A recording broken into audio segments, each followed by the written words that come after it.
Hello students, Rajput coaching centre में आपका स्वागत है। तो देखिए, पढ़ेंगे आज के लिए 9th-10th मैथ्स। तो देखिए,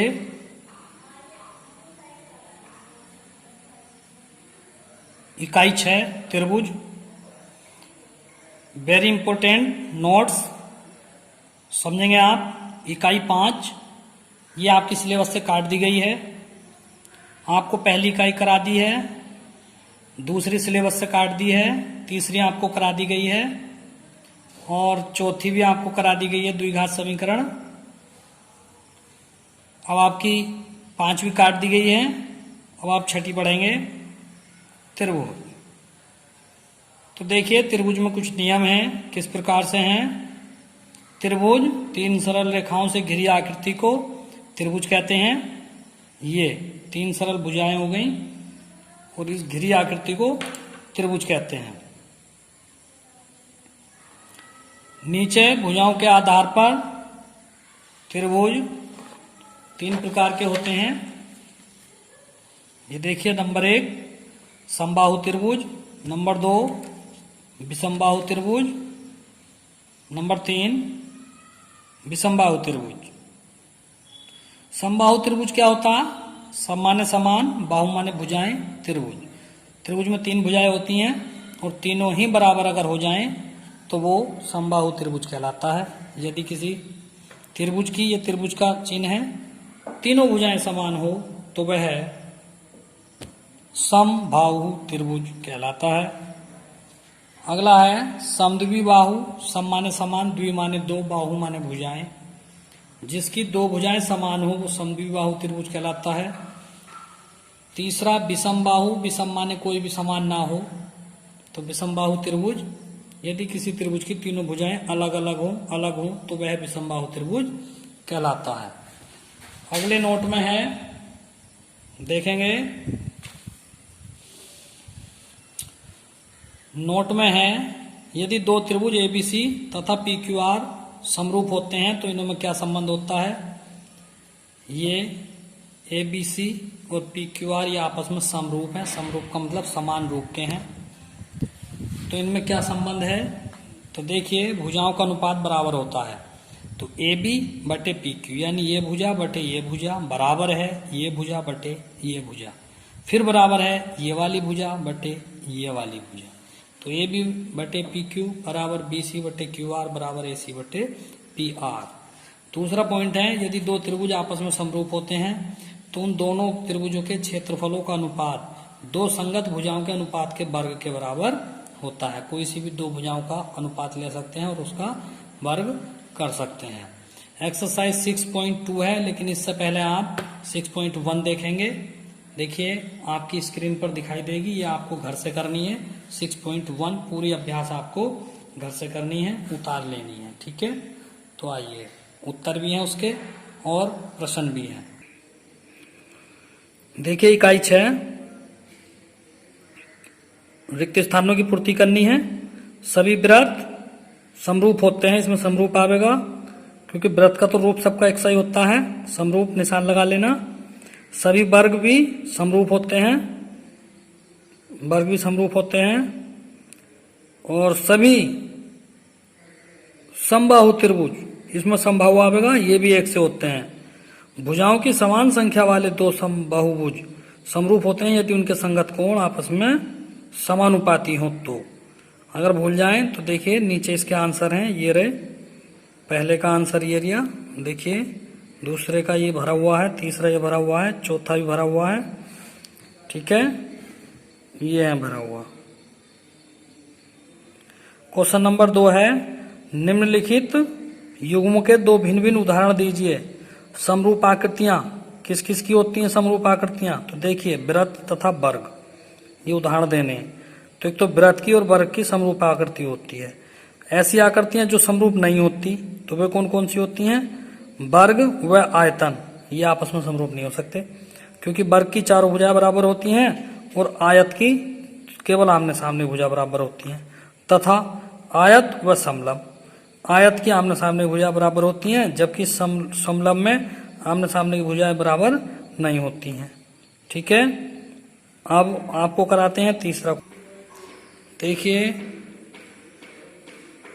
बताइए निम्नलिखित चतुर्भुज समरूप हैं या नहीं। तो आकृतियों से स्पष्ट है कि इनके संगत कोण बराबर नहीं है, जबकि भुजाएं समानुपात में हैं। अतः यह दोनों समरूप चतुर्भुज नहीं है।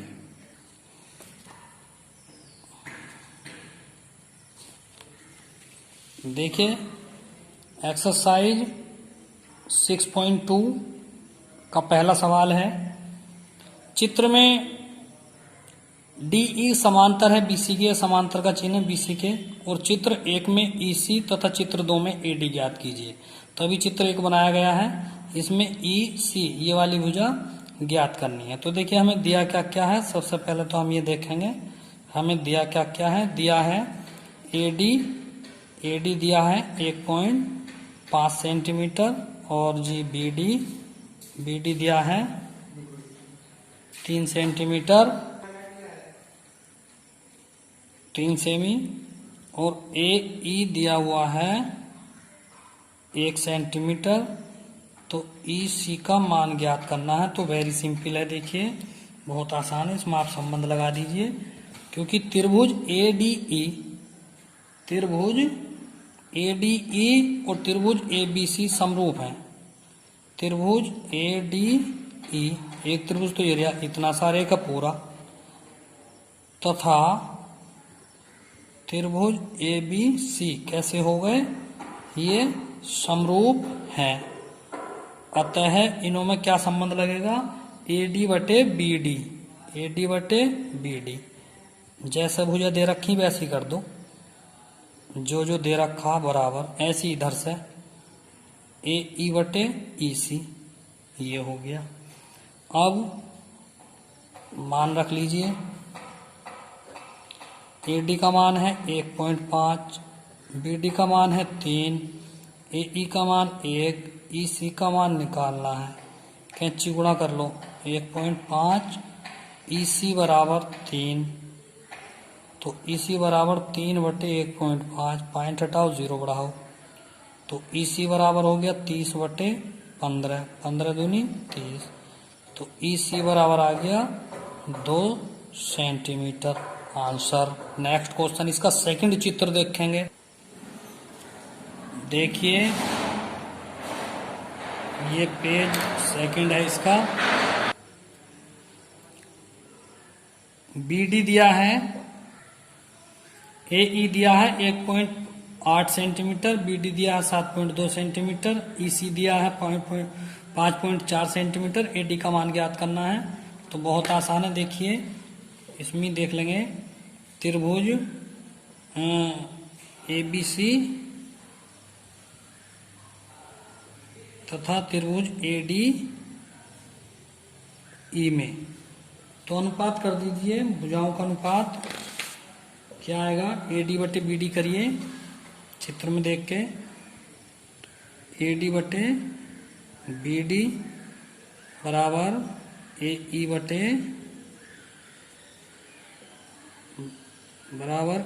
बटे EC। तो मान रख लीजिए, चित्र के अनुसार देखिए फिर दोबारा से। AD बटे BD करा हमने, AD बटे BD और AE बटे EC ये कर दिया है। अब इनके मान रख लीजिए।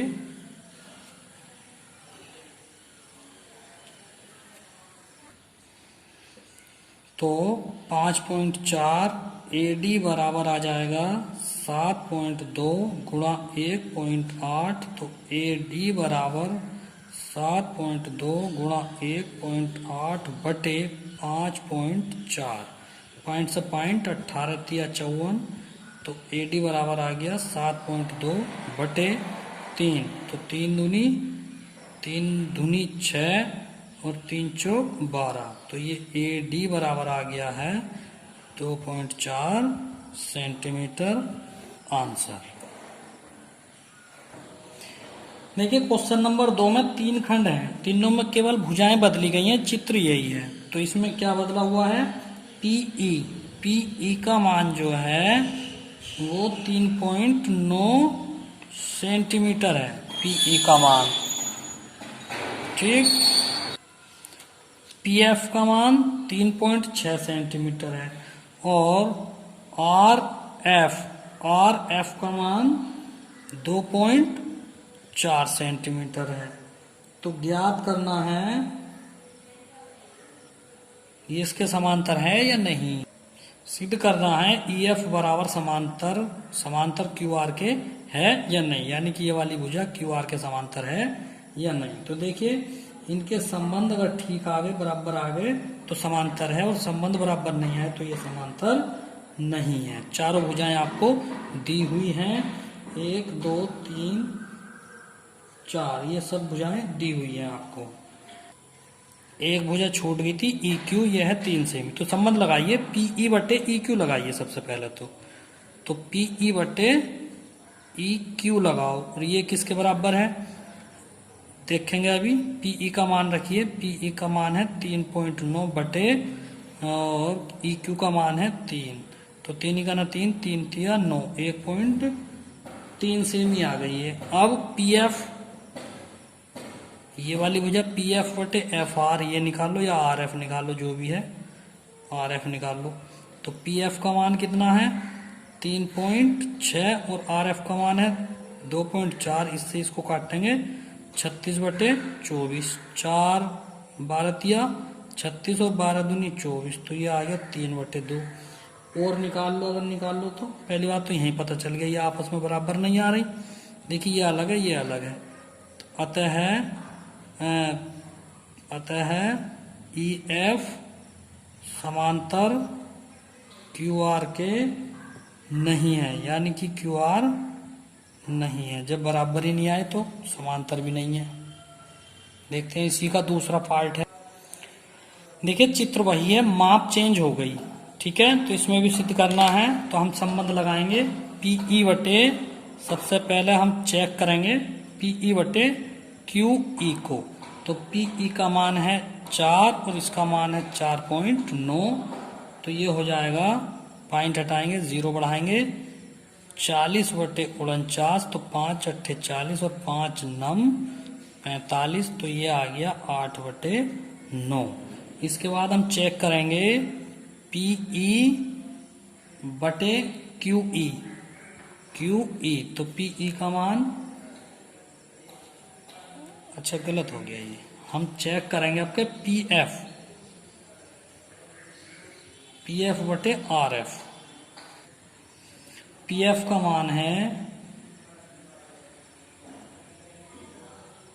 पीएफ का मान है 8 और आरएफ का मान है 9, तो ये दोनों बराबर आ गए। कहने का मतलब पीई बटे क्यूई आपस में ये पीएफ बटे आरएफ ये बराबर हैं, ठीक। अतः ईएफ समांतर हैं क्यूआर के, ये आपस में समांतर होंगे, ठीक है। नेक्स्ट पार्ट इसका तीसरा। देखिए इस सवाल में चित्र दिखाया तुम्हें, तो कैसा है, देखिए पूरी भुजा दी है और यहाँ तक की दी है, तो हमें तो पहले नीचे की चाहिए ना। तो सबसे पहले तो हम भुजा निकाल लेंगे इसकी, ई क्यू वाली भुजा कैसे निकलेगी।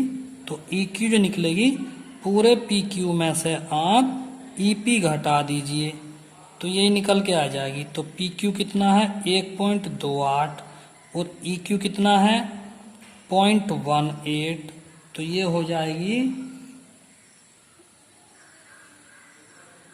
1.10 सेंटीमीटर।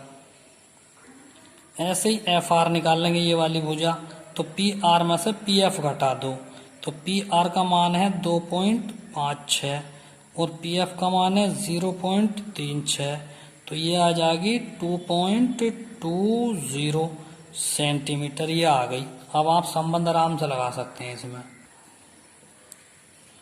पॉइंट से पॉइंट गया तो 18 बटे 110, तो 2 नम 18 और 2 पंजे 10, 2 पंजे 10, 9 बटे 55 आया पीई बटे पी क्यू। ये रखे पी एफ बटे एफ आर, तो इसके मान रख दिए, तो पॉइंट से पॉइंट ये आ गया 36 बटे 220, तो देखिए 4 नम 36, 4 पंजे 20, 4 पंजे 20, तो ये आ गया 9 बटे 55, यानी कि PE बटे EQ बराबर आ गया है PF बटे FR के। तो क्या कहेंगे, EF तथा QR समांतर हैं। आंसर। आज के लिए इतना ही काफ़ी है, बाकी काम कल कराएंगे। ठीक है, सभी बच्चे पढ़ें, सब्सक्राइब करें। Thank you.